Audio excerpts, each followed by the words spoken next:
Assalamualaikum warahmatullahi wabarakatuh. Selamat bertemu kembali di channel saya. Semoga untuk teman-teman semua untuk kabarnya baik-baik saja. Nah teman-teman, ini saya sedang mau bahas ataupun edukasi nih. Ulang lagi buat teman-teman semua yang saat ini pembelian motor secara kredit ataupun cicil ya. Ini mungkin teman-teman masih banyak yang belum tahu ataupun kurang paham. Yang pertama teman-teman, saya baru baca updatean di berita ataupun di media cetak atau media online. Nah ini ada pemilik kendaraan yang pembeliannya secara kredit yang dilaporkan kepada pihak polisi oleh pihak leasing. Karena apa? Memang sih kalau saya baca itu memang tingkatnya cukup lumayan parah lah. Jadi seperti ini teman-teman, harus hati-hati. Yang pertama ya, jangan pernah teman-teman memberikan data diri teman-teman sebagai pihak. Contoh, mungkin teman-teman temannya mau membeli kendaraan karena mungkin terbentur, dia beda wilayah. Contoh, mungkin teman-teman tinggalnya di Jakarta teman-teman, tapi KTP-nya KTP Bandung ataupun KTP Surabaya. Nah itu pengambilan motor tuh rada susah sebenarnya. Kalau sekali bisa pun pasti duitnya ada, namanya apa ya, ada biaya administrasinya cukup lumayan lah. Jadi teman-teman mengajukan diri sebagai pihak yang mengajukan kendaraannya, meskipun yang bayar ini adalah pihak temennya ya, yang tinggalnya beda wilayah. Nah lambat laun teman-teman, kita nggak pernah tahu nih teman-teman nih, namanya mungkin satu sisi sebelumnya itu teman kerja kita, teman dekat kita, maka kita bisa, atau tetangga kita.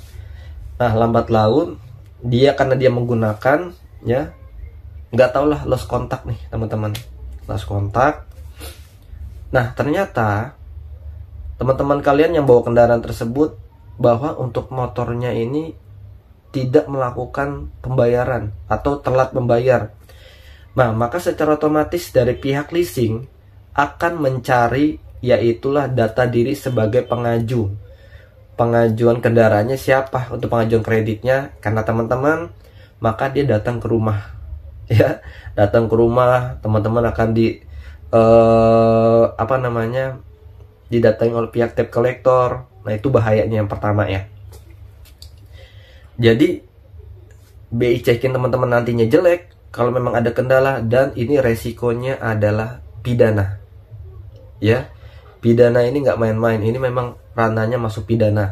Makanya hati-hati nih teman-teman ya, jangan sekali-sekali memberikan data atau menjamin diri teman-teman semua untuk data dirinya sebagai pihak pengajuan. Nah jadi nantinya teman-teman, ini ada beda lagi. Itu case pertama. Untuk case kedua ini adalah teman-teman membeli kendaraan kredit, tapi teman-teman menganggap, teman-teman merasa sudah tidak sanggup teman-teman untuk mengajukan kreditnya. Maka teman-teman mengoperalihkan kendaraan tersebut kepada orang lain. Yang lebih parahnya, orang lainnya itu mungkin sindikat atau mafia, atau memang orang yang teman-teman gak kenal.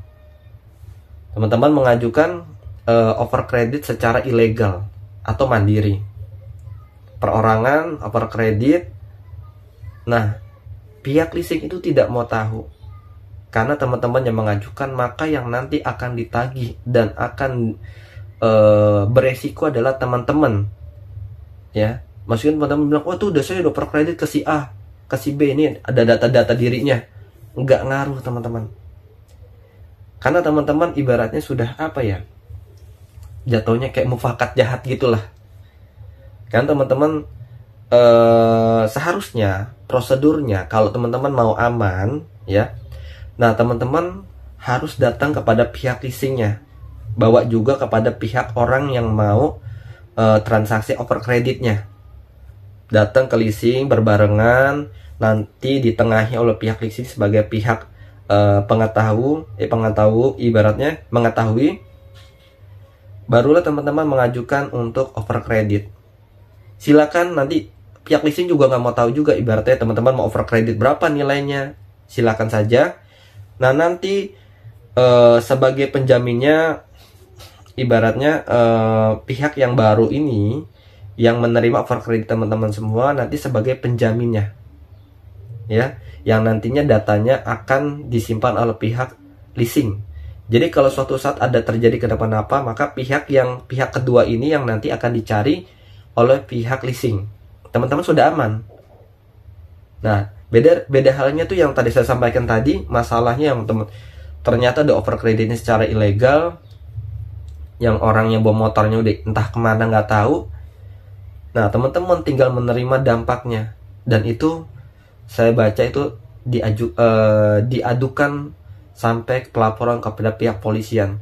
Tapi sebenarnya leasing itu sudah baik sebenarnya. Saya bacanya itu leasing sudah baik, sudah berdiskusi, mengajak ibaratnya menjelaskan resiko-resiko seperti ini. Kalau mau, meskipun motornya nggak ada, tetap diajukan cicilan karena ini masuknya sudah, pertama BICK-nya sudah jelek.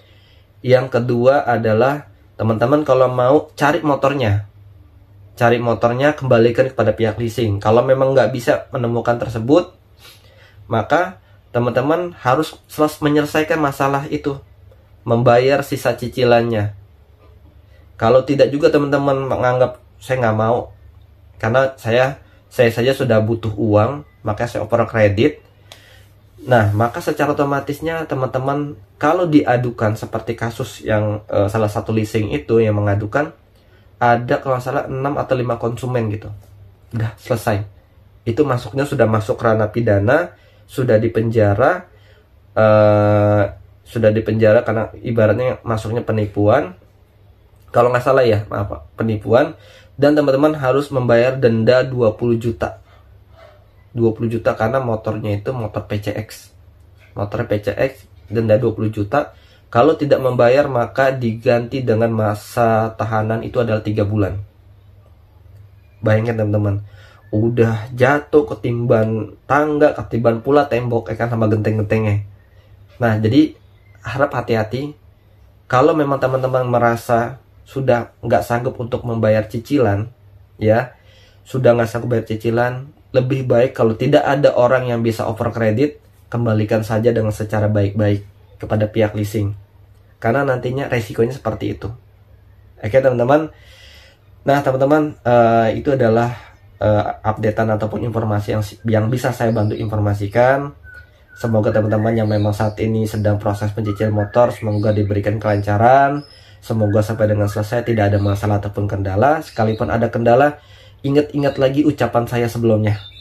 Oke, teman-teman, terima kasih sudah menonton video saya. Sampai bertemu kembali. Assalamualaikum warahmatullahi wabarakatuh.